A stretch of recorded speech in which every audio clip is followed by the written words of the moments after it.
वेद बाजवा साहब जो हैं वो खुद कह रहे हैं, तो कितने अफसोस और दुख की बात है कि हमारा चीफ ऑफ आर्मी स्टाफ जो है एक 3 टाइम प्राइम मिनिस्टर के बारे में ये अल्फाज कह रहा है कि इसके ख़िलाफ़ जो मैं कर रहा हूँ मुझे करने दो, मुदाखलत ना करो।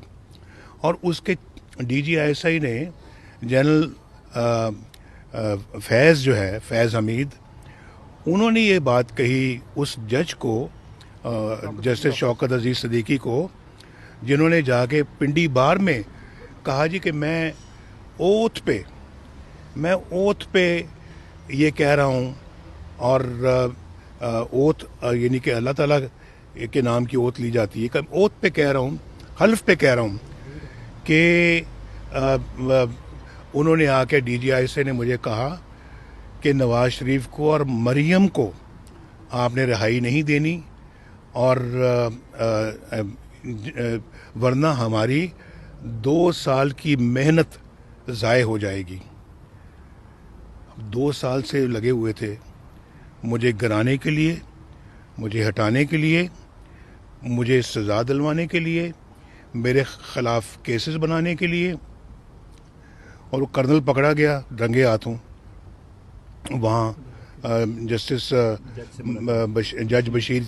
मोहम्मद बशीर की अदालत में। और क्या कर रहे थे उन्होंने पूछा, उस सहाफ़ी को भी मेरा ख्याल है कि फुल मार्क्स मिलने चाहिए, जिन्होंने बड़ी दलेरी के साथ पूछा कि आप यहाँ क्या करने आए हैं, और दूसरा कि मुझे भी ज़रा, हमें भी यहाँ पे अंदर दाखिला दिलवा दें। तो ये मुझे आप बताएं कि ये सब कुछ क्या है। और फिर अगर हम ये कहते हैं भाई, ये कहते हैं कि भाई सबको एक ही छतरी के नीचे लाओ। कल शहबाज शरीफ को पकड़ा आपने, आज मैंने अपनी CEC से ये बात की है, शहबाज शरीफ को आपने पकड़ा है जो अल्हम्दुलिल्लाह जद्दी पुश्ती अल्लाह ताला के फजल करम से जो है वो एक सनदी ख़ानदान के ताल्लुक़ रखता है, जो कि 1960s में, 1972 में जब नेशनलाइजेशन हुई है, अरबों रुपए का कारोबार था मेरे वालिद साहब का। तो उससे तो आप अपना उसको पूछ-गिछ करने से पहले आप पकड़ के ले गए हैं, अरेस्ट कर लिया आपने, जेल में डाल दिया है। तो ये मौसूफ जो है आसिम बाजवा, जनरल आसिम बाजवा, इन्होंने ये जो इतनी बड़ी बड़ी जायदादें बना ली हैं, और बेटे भी अरबों रुपए के मालिक, और उनकी बेगम साहबा भी अरबों रुपए की मालिक, तो उनको तो कोई नैब नहीं पकड़ने आया। किसी अपना कोर्ट ने सुओ मोटो नोटिस नहीं लिया, किसी ने उनके ख़िलाफ़ कोई एक्शन नहीं लिया। वो कहते जी मैं इस्तीफ़ा देने गया, मुझे मेरा इस्तीफ़ा इमरान खान ने वापस कर दिया। यहाँ बात कि हो रही है जी एहतसाब की, और सबका एहतसाब, ये फिर या तो फिर ये कोई और मखलूक है ये बाजवा साहब जो हैं, जो है ये आसिम बाजवा साहब, या फिर हम शूदर किस्म के लोग हैं जो अपना जिनको खुदा ना खास्ता ये समझा जाए कि जी अपनी इज़्ज़त आबरू की कोई परवाह नहीं है,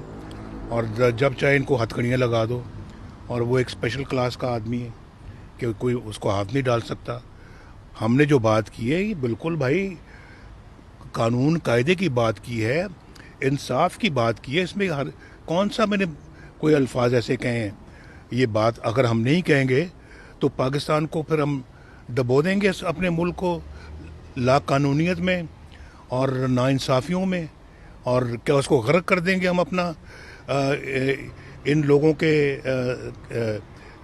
अपना सामने, जो अपना एक नहल बंदे को पकड़ के ले आए हैं, वो भी इलेक्शन रिग करके। कि हम मुंह पे टेप चढ़ा लें, हम इलेक्शन रिग हुए हैं, इलेक्शनों में धांधली हुई है, तो ना कहें, ना कहें, क्यों ना कहें, क्यों डरें, किससे डरें और काहे को डरें। मेरे ख्याल है कि इन सब चीज़ों का नोटिस पूरी कौम को लेना चाहिए।